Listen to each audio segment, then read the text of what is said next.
하나님 아버지와 주 예수 그리스도로부터 은혜와 평강이 여러분 모두에게 임하기를 예수님의 이름으로 축복합니다. 이건 갈라디아서 1장 3절에 바울 사도가 갈라디아 교회를 향해서 빌었던 축복이기도 합니다. 하나님 아버지께로부터 그리고 주 예수 그리스도께로부터 은혜와 평강이 있을지어다. 현재 교회가 선포하고 있고 또 우리 그리스도인들이 믿고 있는 구원론은 다음과 같습니다. 예수님이 우리의 죄를 담당하고 십자가에 달려 죽으심으로 우리 대신 형벌을 받았습니다. 그러므로 누구든지 예수님 믿으면 모든 죄를 사함받고 값없이 의롭다함을 받아 구원을 얻습니다. 예수님이 십자가에 달려 죽으셨는데 그 달려 죽으신 목적이 우리가 범한 죄를 예수님이 담당하고 우리가 그 죄값으로 벌을 받고 죽어야 되는데 예수님이 죽어서 우리 대신 형벌을 받았다라는 겁니다. 그래서 내가 과거에 어떤 죄를 범했든지 지금 어떤 죄를 범하고 있든지 앞으로 어떤 죄를 또 범할 거든지 예수님이 내 죄를 담당하고 대신 다 형벌을 받았기 때문에 그 예수님 믿기만 하면 나는 모든 죄를 사함받고 그리고 값없이 의롭다함을 얻어서 구원을 받는다라는 것입니다. 이것이 현재 교회가 믿고 있고 그리스도인들이 알고 있는 구원론입니다. 그런데 성경이 말하는 구원론은 현재 교회가 가르치고 그리스도인들이 믿고 있는 구원론과 아주 다릅니다. 아주 전혀 다르다고 봐야 되죠. 성경에서 사도들이 선포했던 구원론은 이렇습니다. 예수께서 우리 죄를 위하여 십자가에 달려 죽으셨고 우리를 의롭다 하기 위하여 살아나셨습니다.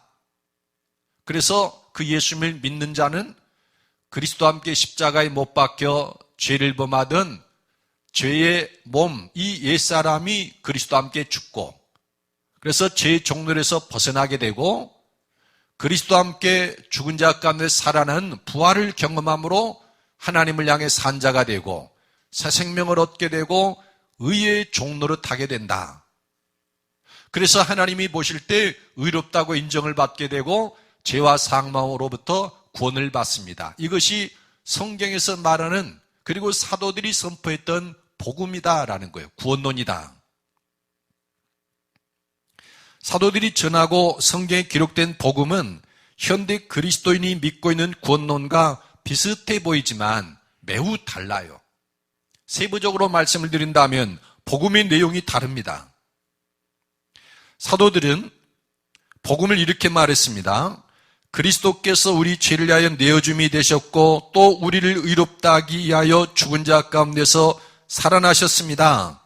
그러니까 사도들이 전한 복음은 예수님의 죽으심과 예수님이 죽은 자 가운데 살아나신 것이 즉 십자가와 부활이 다 돼 있다는 거예요. 십자가 부활로 이루어졌다는 겁니다. 그래서 사도 바울은 고린도전서 15장에서 복음을 말할 때 그리스도의 죽으심과 부활을 함께 말합니다. 여러분 화면을 보고 함께 읽어보십시다. 고린도전서 15장 1절로 4절의 말씀 시작. 형제들아 내가 너에게 전한 복음을 너희에게 알게 하노니 이는 너희가 받은 것이요 또 그 가운데 선 것이라. 너희가 만일 내가 전한 그 말을 굳게 지키고 헛되이 믿지 아니하였으면 그로 말미암아 구원을 받으리라. 내가 받은 것을 먼저 너에게 전하였노니 이는 성경대로 그리스도께서 우리 죄를 위하여 죽으시고 장사 지낸 바 되셨다가 성경대로 사흘 만에 다시 살아나사. 사도 바울은 고린도 교회를 향해서 여러분 내가 여러분에게 전한 복음을 굳게 믿고 헛되이 믿지 아니하면 여러분은 다 구원을 받을 것입니다. 근데 그 복음이 뭐냐면은 성경대로 그리스도께서 우리 죄를 위하여 죽으셨고 장사 지낸 바 되셨다가 성경대로 죽은 자 가운데서 살아나셨습니다. 이렇게 그리스도의 죽으심과 죽은 자 가운데서 살아나신 십자가와 부활을 같이 말한다는 거예요.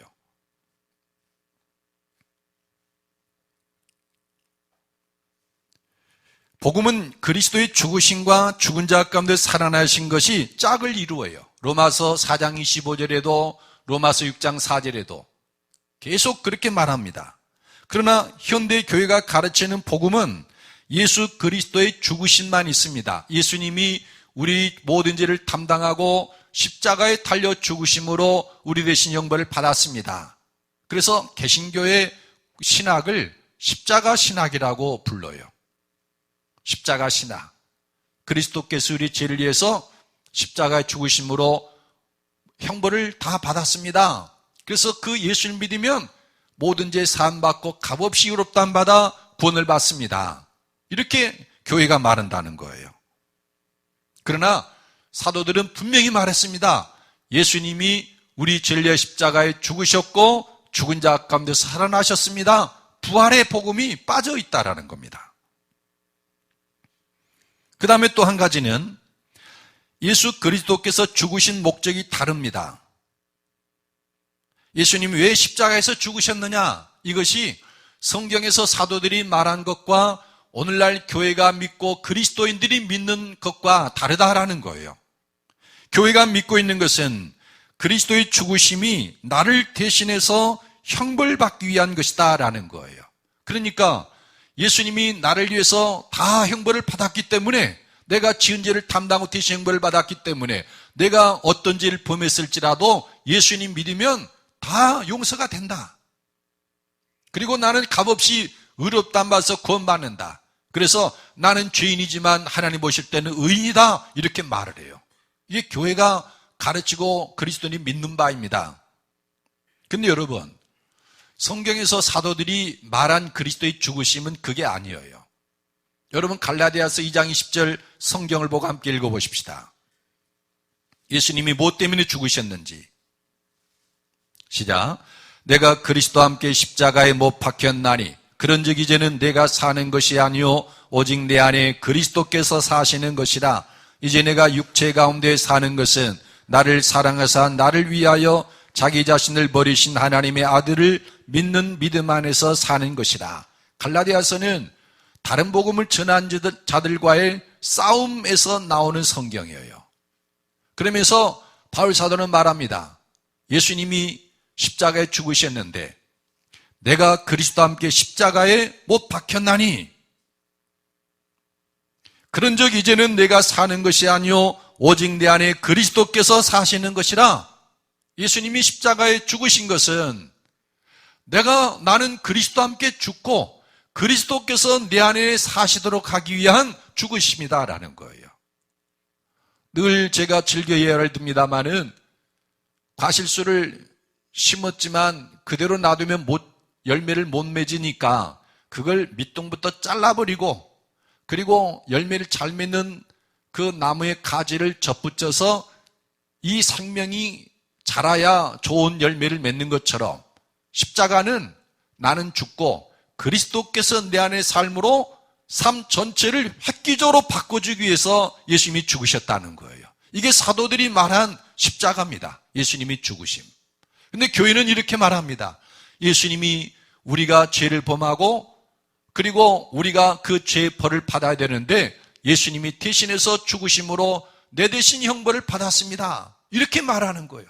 그래서 내 속사람은 여전히 죄인이고 나의 죽음은 없고 어제나 오늘이나 내일이나 나는 변함이 없습니다. 그러면서 예수님이 계속 십자가에서 피 흘림으로 그렇게 매달아 놓는 거예요.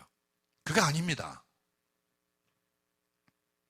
성경은 그리스도의 죽으심이 나의 죽음을 위한 것이라는 것을 여러 군데서 말합니다. 로마서 6장 6절로 7절에 보면 우리가 알거니와 우리의 옛사람이 예수와 함께 십자가에 못 박힌 것은 죄의 몸이 죽어 다신 우리가 죄의 종로로 타지 아니하려 함이니 이는 죽은 자가 죄에서 벗어나 의롭다 하심을 얻었습니다.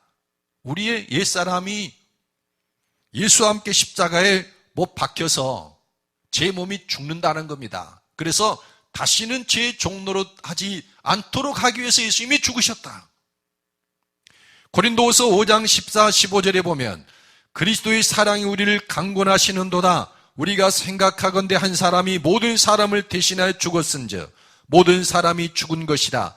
그가 모든 사람을 대신하여 죽으심은 살아있는 자들로 하여금 다시는 그들 자신을 위하여 살지 않고 오직 그들을 대신하여 죽었다가 다시 살아나신 이를 위하여 살게 하려 함이라. 예수님이 죽으심의 목적이, 예수님이 죽으심으로 예수님 믿고 예수님 안에 있는 사람 전부가 죽도록 하게 한 거다.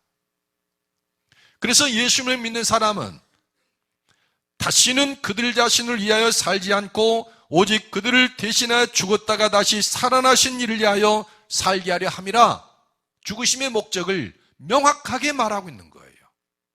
나의 죽음, 그래서 나를 위한 삶이 아니라 나를 위해서 죽었다가 살아나신 예수님을 위해서 살게 하려고 예수님이 십자가에 죽으셨다가 살아나셨다는 겁니다.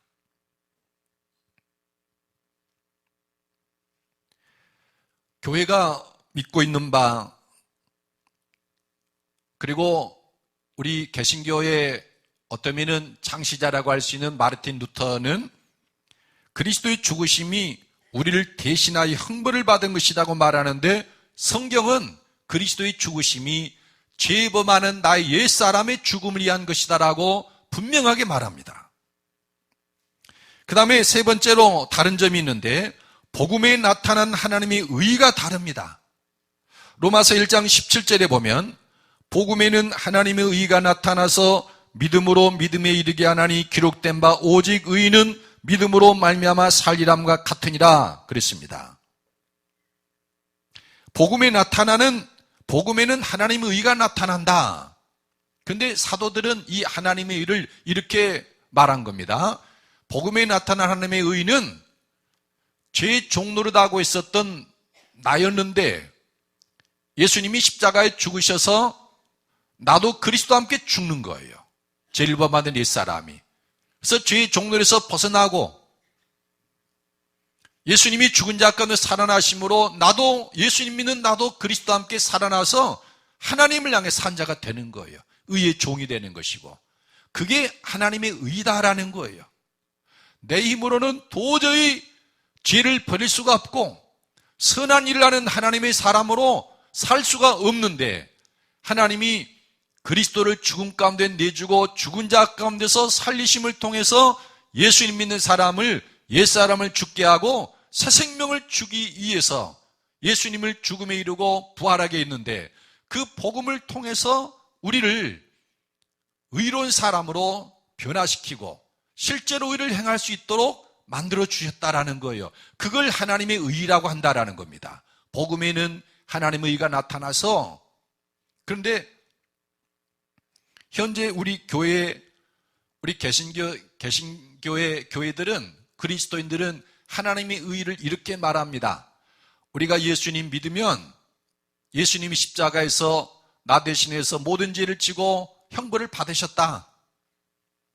그래서 그 예수를 믿으면 내 죄는 전부 예수님께 전가가 되고 예수 그리스도의 의가 내게 전가됨으로 나는 하나님 보실 때 의롭다함을 받는다. 이게 하나님의 의다라는 거예요. 예수님의 의가 내게 전가되고 덧입혀져서 하나님의 의롭다함을 얻게 된다. 이걸 하나님의 의라고 한다는 거예요. 종교개혁자 루터의 그 주석서를 읽어보면 이 하나님의 의를 자꾸 그리스도의 의라고 고쳐 읽어요. 왜 그러냐면 하나님의 의를 오해를 하니까 내 죄는 그리스도에게 전가되고 그리스도 의가 내게 전가되니까 이것은 그리스도 의가 아니냐는 거예요. 근데 사도들은 말합니다. 그리스도 의라고 말하지 않고 전부 하나님 의라고 말해요. 왜냐하면 하나님이 나를 그리스도와 함께 죽음에 내주고 죽은 자 가운데 살려서 선한 일을 하는 사람으로 바꿔주기 때문에 이거는 하나님께로부터 오는 의예요. 실제적인 의지만, 내 삶에서 드러나는 의지만, 그건 내 노력으로 행하는 의가 아니라 하나님의 은혜로 행하는 의다라는 거예요. 그래서 사도들은 성경에서 하나님의 의라고 말하는데 루터는 그리스도의라고 딱 바꿔요. 슬쩍. 읽는 사람은 그게 뭐가 다를까 하겠지만 엄청난 차이가 나는 것입니다. 복음을 왜곡하니까 복음에 나타난 하나님의 의도 왜곡을 합니다. 그래서 하나님의 의를 그리스도의라고 말하면서 이 의가 덧입는 의, 전가된 의라고 하니까 교회는 하나님은 우리들을 완전히 사사로 바꿔서 의인이 되겠는데 교회는 여전히 우리를 죄인에다가 가두어 두는 거예요. 나는 죄인이지만 하나님 보실 때는 의롭습니다. 그래서 나는 죄를 범하지 않을 수 없습니다. 어제도 죄를 가운데 살았고 오늘 또 죄 가운데 살 수밖에 없으며 내일 또 죄를 지을 수밖에 없습니다. 죄 가운데 두는 거예요. 하나님은 옛사람을 죽음에 이르렀고 예수님의 생명을 내 안에 주어서 새 사람 되게 하고 의의 종이 되게 했는데 여전히 죄 가운데 머무르게 만든다는 거예요. 그래서 사도들은 그랬습니다. 다른 복음을 전하는 자들은 다 저주를 받는다. 여러분 화면을 보고 갈라디아서 1장 6절로 9절 읽어보십시다. 시작. 그리스도의 은혜로 너희를 부르신 이를 이같이 속히 떠나 다른 복음을 따르는 것을 내가 이상하게 여기노라. 다른 복음은 없나니 다만 어떤 사람들이 너희를 교란하여 그리스도의 복음을 변하게 하려 함이라. 그러나 우리나 혹은 하늘로부터 온 천사라도 우리가 너희에게 전한 복음 외에 다른 복음을 전하면 저주를 받을지어다. 우리가 전에 말하였거니와 내가 지금 다시 말하노니 만일 누구든지 너희가 받은 것 외에 다른 복음을 전하면 저주를 받을지어다. 예, 다른 복음을 전하면 저주를 받을지어다 그랬습니다. 마르틴 루터는 사람이 의롭다함을 얻는 것은 율법의 행위로 말미암지 않고 예수 그리스도를 믿음으로 말미암는다라고 했습니다. 로마 가톨릭 교회 천주교가 사람이 의롭다함을 받고 구원을 받으려면 행위가 있어야 되고 공로가 있어야 된다라고 주장을 했어요. 그러면서 면죄부도 판매하고 성전 건축하는데 그들을 동원하기도 하고 그래서 주를 위해서 뭔가 공로를 쌓아야 되고 연보를 해야 되고 의로운 행동을 많이 해야 하나님 앞에서 그것이 축적이 돼서 의롭게 여김을 받는다. 행위를 강조한 거예요. 그러나 마르틴 루터는 오늘 갈라디아서 2장 16절의 말씀을 인용을 하면서 사람이 의롭게 되는 것은 율법의 행위로 말미암음이 아니요 오직 예수 그리스도를 믿음으로 말미암는 줄 알므로 우리도 그리스도 예수를 믿나니. 마르틴 루터는 오직 믿음 강조했어요. 그건 옳은 주장이에요. 그래서 마르틴 루터는 천주교의 잘못된 구원론을 오직 믿음으로 돌려 세우는다는 점에서 큰 칭찬을 받고 상을 받았으리라 저는 생각이 듭니다. 그런데 다른 한편으로 마르틴 루터는 복음을 왜곡시켜서 복음을 잘못된 다른 복음을 전한 거예요. 십자가에서 죽고 부활을 해야 되는데 예수님이 형벌받음으로 믿기만 하면은 의가 덧입혀진다고. 그래서 마르틴 루터는 다른 복음을 전했기 때문에 또 아마 저주를 받았을 걸로 생각이 됩니다. 천국에 갔는지 멸망을 받았는지 저는 잘 모르겠어요. 한편으로는 정말 잘한 겁니다. 예수 그리스도를 믿음으로 말미암아 의롭다함을 얻는다. 그건 진리 안에 세운 거예요. 그러나 다른 복음을 전했다는 점에서는 아마 엄중한 문책이 따르라고 생각이 듭니다. 우리는 거짓된 다른 복음을 분별해내고 참된 복음을 붙들어야 합니다. 교회가 믿고 있는 구원론과 사도들이 성경에서 말하는 구원론에서 마지막으로 다른 점 하나가 또 있는데 믿음으로 산다는 말이 무엇을 의미하느냐라는 거예요. 여러분 아마 다 믿음으로 산다고 생각할 것입니다.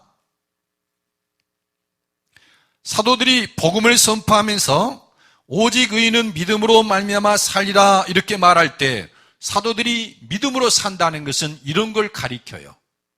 내 힘으로는 내 노력으로는 율법의 행위로는 의롭다함을 얻을 수 없습니다. 이렇게 고백을 하고 그러나 하나님은 나를 의롭게 하심을 믿습니다. 그 하나님을 믿는 믿음으로 살아가는 거예요.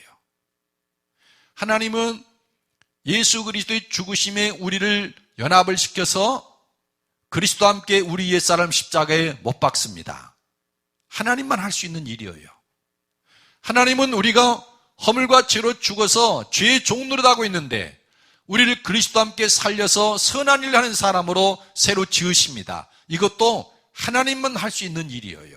그래서 죄의 종노릇 나를 십자가에 못 박고 선한 일을 하도록 하는 이 하나님을 날마다 믿음으로 사는 거예요. 하나님, 저는 안 됩니다. 그러나 하나님은 할 수 있습니다. 그 하나님을 믿음으로 살아가는 거예요. 어제도 그랬고 오늘도 그랬고 내일도 그러는 거예요. 그런데 교회가 가르치는 믿음으로 산다는 말은 단순히 예수님을 주는 그리스도시요 살아계신 하나님의 아들입니다 라고 믿고, 그리고 그 믿음 가진 채 신앙생활 하는 것, 이거를 믿음으로 산다라고 생각을 해요.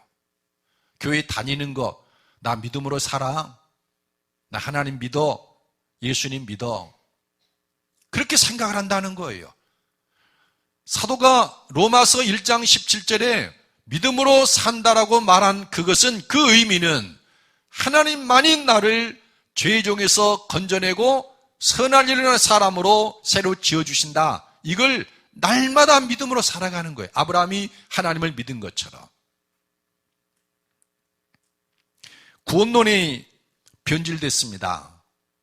교회의 핵심은, 사실 기독교 핵심은 구원론입니다. 이 구원론이 변질됐다는 말은 기독교 자체가 변질됐다는 것을 의미하기도 해요. 그래서 여러 방면에서 막대한 피해를 입고 있는데, 그 첫째는 명목상의 그리스도인들을 양산해내는 점이에요. 예수 그리스도를 믿으면, 이 올바른 사도들이 전한 복음을 믿으면 하나님의 능력으로 변화되지 않을 사람이 아무도 없어요. 그런데 오늘날 그리스도인들 중에는 변화되지 않았으면서도 여전히 죄 가운데 살면서도 나는 예수님 믿으니 구원받은 사람이다, 구원의 확신을 가지고 살아요. 그러면서도 여전히 죄 가운데 사는 겁니다. 이건 명목상의 그리스도인이에요. 복음이 잘못되고 구원론이 잘못되니까 교회 안에 명목상의 그리스도인들을 부지기수로 만들어내는 거예요. 둘째는 교회의 모습을 아주 심하게 일그러뜨렸어요. 예수님은 교회는 세상에 대해서 빛과 소금이라고 그랬습니다. 너희는 세상의 소금이다. 너희는 세상의 빛이다. 너희의 그 착한 행실, 경건한 행실로 이 약하고 패역한 세대에서 등불이 될 것이다. 돼야 된다라고 하는 것이 아니라 너희는 그렇다라는 거예요. 그러니까 예수를 믿고 올바른 복음 안에서 살아가면 그 사람들의 삶이 경건하게 변화되어서 주변 사람들에게 빛이 되고 소금이 될 수밖에 없다라는 거예요. 근데 구원론이 왜곡되다 보니까 그리스도인들의 삶에 변화가 없어요. 나는 예수를 믿은 지 몇 년이 됐는데 왜 삶에 변화가 없을까? 왜 나는 세상 사람들, 예수 믿지 않는 사람들과 예수 믿는 나는 구분되지 않는 저들과 나의 삶이 뭐가 다른가? 이렇게 생각될 정도로 변화가 없어요. 왜냐하면 복음이 잘못되고 구원론이 잘못되니까. 복음은 사람을 완전히 획기적으로 새 사람을 만드는데, 이 다른 복음은, 교회가 가르치는 복음은 나는 죄인이다, 그러나 하나님 보실 때 의인이다, 이렇게 말하니까 죄인됨에서 떠날 줄을 모르는 거예요.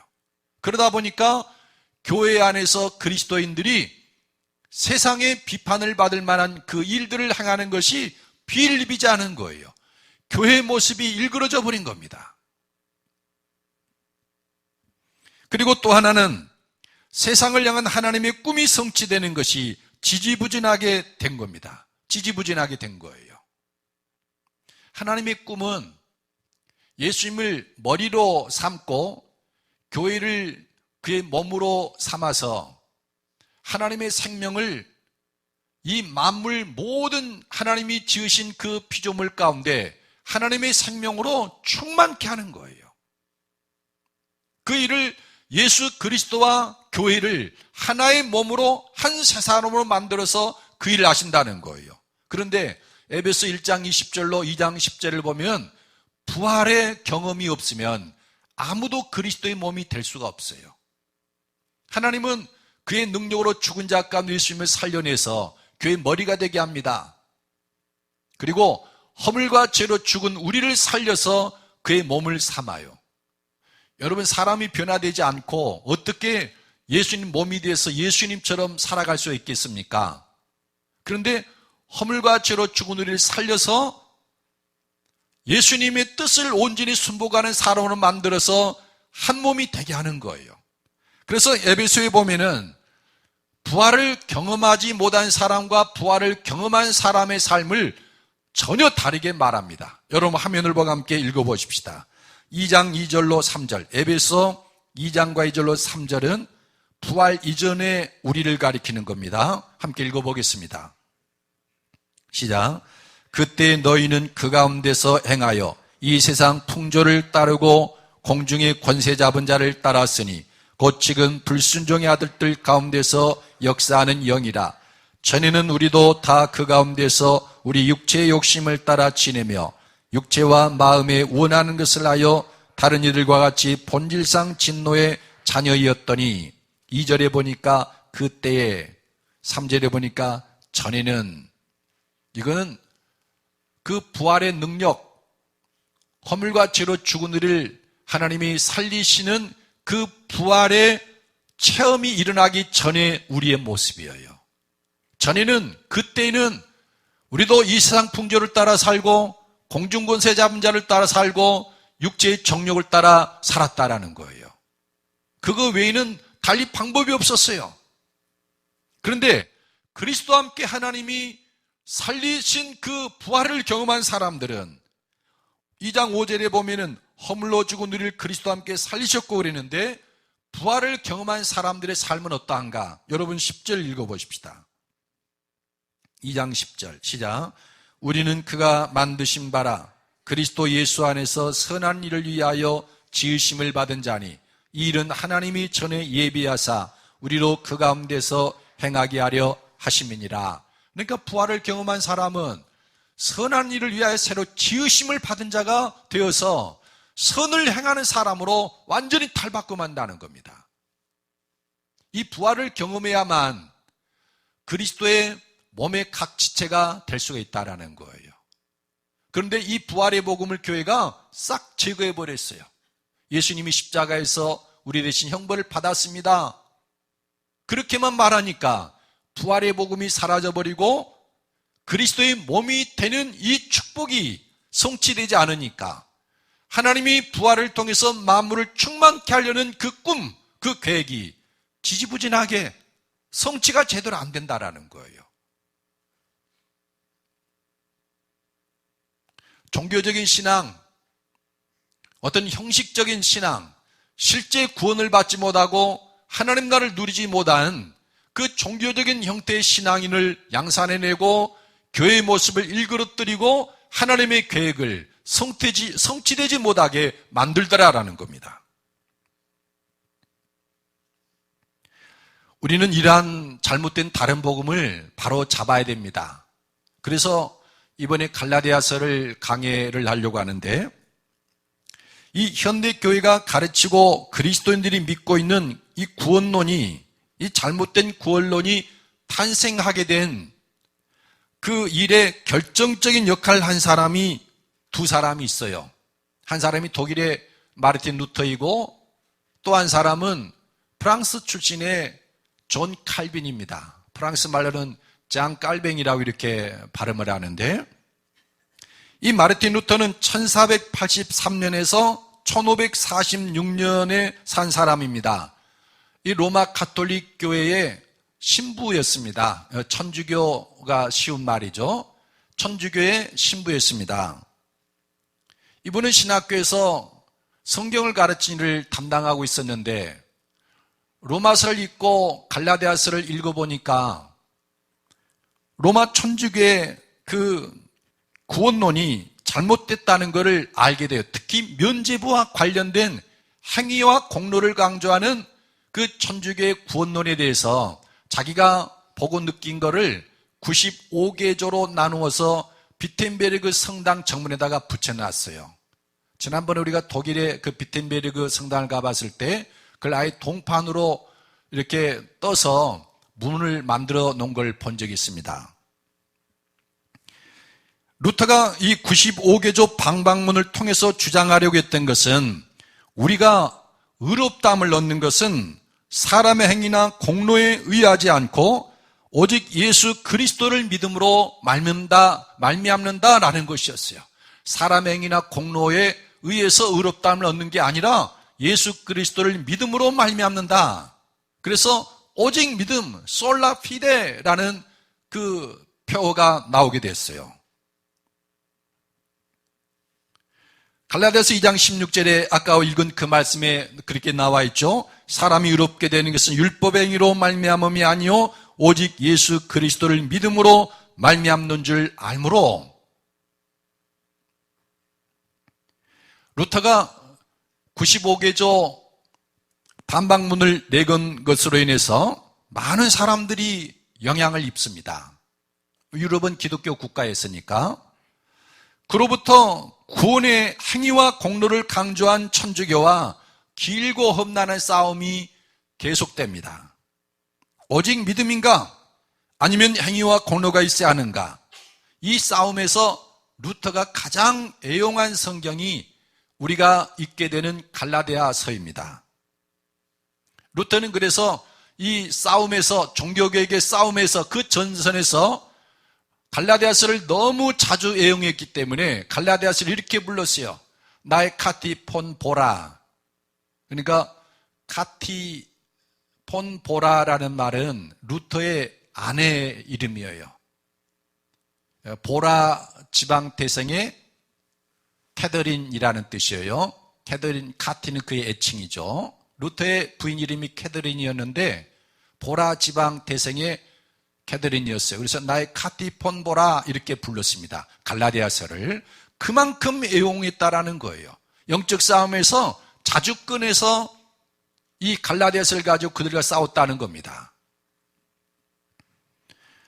그리고 20년이 지나서 그동안에도 루터는 갈라디아서를 계속 강론하고 설교를 했는데 약 1535년에, 그러니까 약 20년이 지난 거죠. 1516년에서 약 20년이 지나고 칭의의 교리가 사람들에게서 둔화되었다는 것을 느끼고 다시 작심하고 갈라디아서를 강론을 합니다.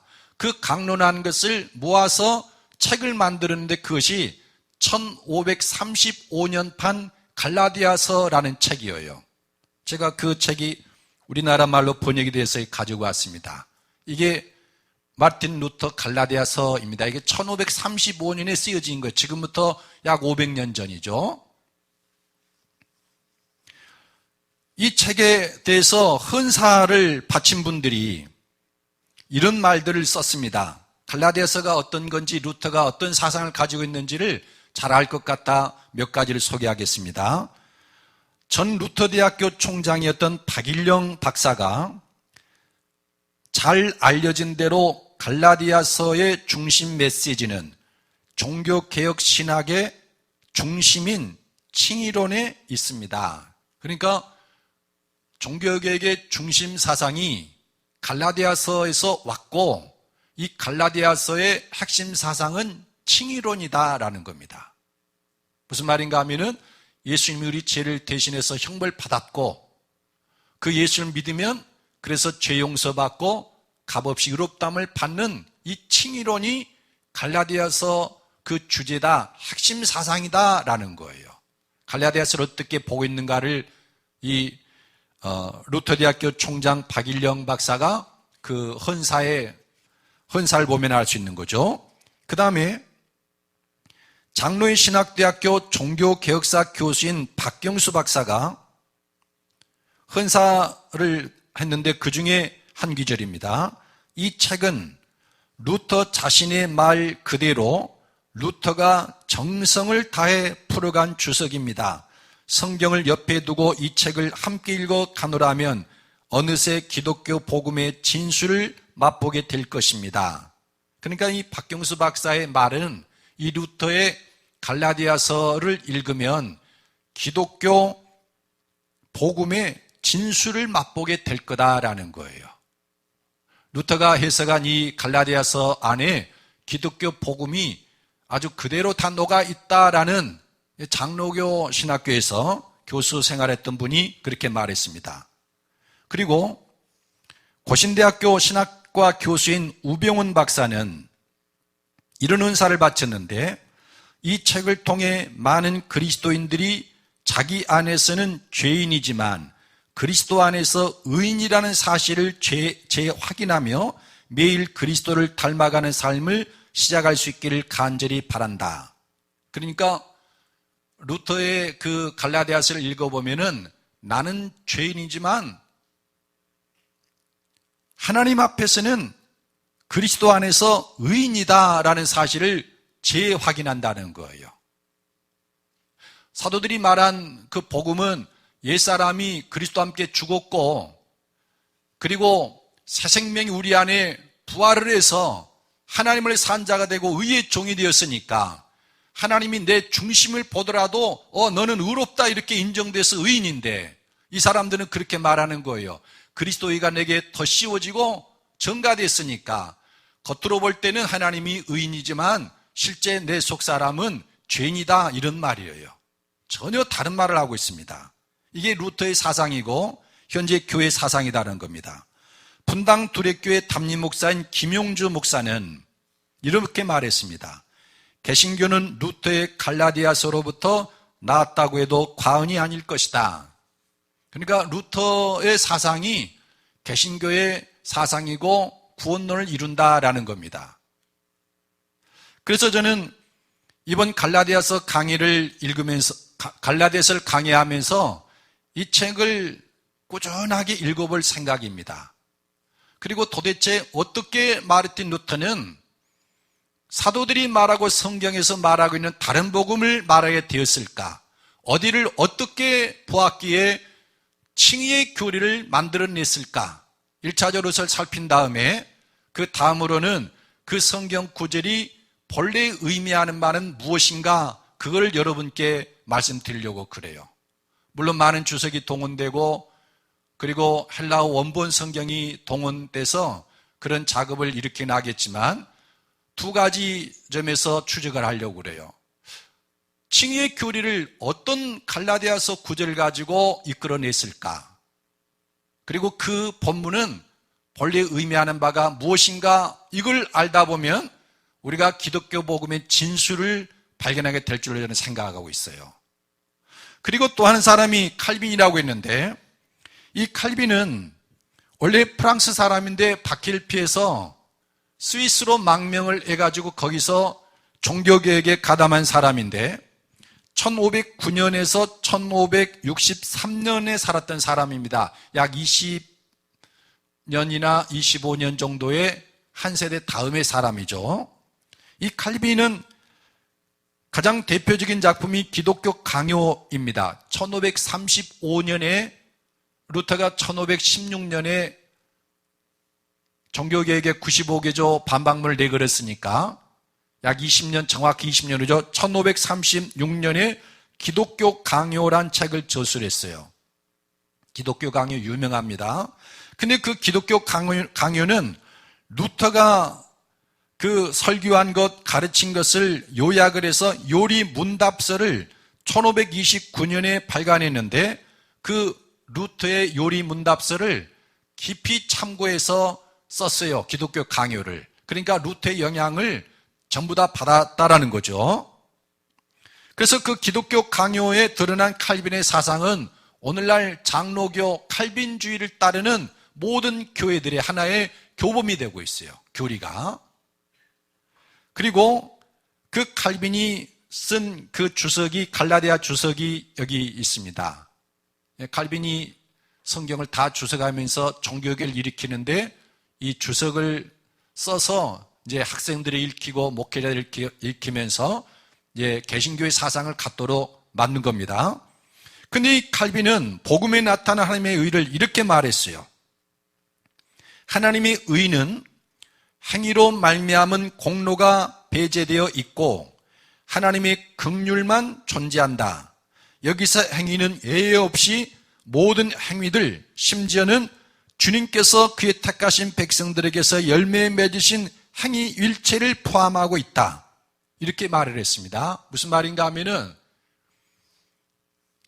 이 칼빈은 어거스틴의 영향을 매우 깊게 받은 사람인데, 중세시대 어거스틴, 이 어거스틴은 하나님의 의를 이렇게 말했어요. 우리가 예수를 믿으면 한편으로는 하나님 우리의 죄를 용서해서 하나님 보실 때 우리를 값없이 의롭다고 하신다. 그리스도의가 우리에게 증가돼서 이것이 하나님의 의이고, 또 한편으로는 우리가 예수를 믿으면 성령님이 내게 임해서 죄인 나를 변화시키고 거듭나게 해서 중생의 체험을 하게 해서 실제로 삶이 의롭게 변화가 된다. 의의 열매를 맺게 된다. 이 두 가지가 하나님의 의다. 이렇게 주장을 했어요.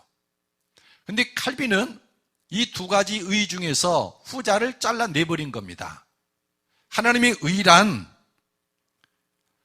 예수님을 믿음으로 말미암아 죄 사함 받고, 그래서 하나님 앞에서 그 긍휼만 존재하고, 그래서 값없이 우리가 의롭담을 받는 것이고, 성령으로 인한 것이든지 하나님에 의한 것이든지 우리가 그 능력으로 변화받아 의의 열매를 맺는 것은 하나님의 의가 아니다라고 하는 거예요. 이 칼빈이 그 사상이 이 그의 주석 갈라디아서에 잘 나타나 있습니다. 그래서 이번에 이 종교개혁자들, 우리 개신교회를 만든 토대를 일으켰던 이 두 사람의 갈라디아서 주석서를 계속 읽으면서 아까 말씀드린 것처럼 이분들이 왜 칭의의 교리를 만들어냈을까? 어떤 구절을 통해서 그런 주장을 했을까? 그리고 그 구절이 의미하는 바는 무엇인가?